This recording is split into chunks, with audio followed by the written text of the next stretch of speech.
नमस्कार. वैशाली किचनच्या आषाढी एकादशी स्पेशल भागामध्ये आपलं स्वागत आहे. आज मी काय बनवणार आहे उपासाचा खास पौष्टिक पदार्थ ते आपण बघूया. एकादशीचा दुसरा एक पौष्टिक पदार्थ उपासाचा तो आपण बनवतो. त्याचं नाव आहे पंचामृत, फळांचं पंचामृत. ते आपण कसं करायचं ते बघूया.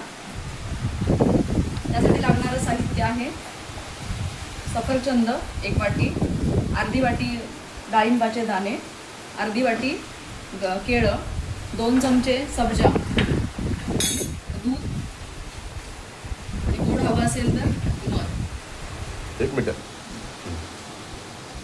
कृती पाहूया. हा सब्जा आहे तो 1 कप दुधामध्ये रात्रभर भिजवत ठेवायचा आहे.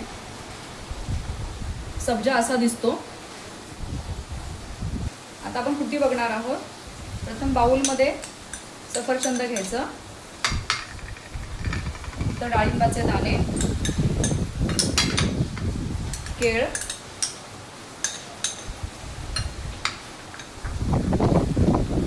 सब्जा जो दुधामध्ये भिजवलेला सब्जा आहे तो घालायचा. मिश्रण चांगलं एकजीव करून घ्यायचंय. थोडं थोडं दूध टाकायचं. या मिश्रणामध्ये गोडासाठी वरून थोडासा मध टाकायचा. उपासाचं हे पंचामृत फळांचं खाण्यासाठी झटपट तयार होणारी रेसिपी आहे. 5 मिनिटातच तयार होते.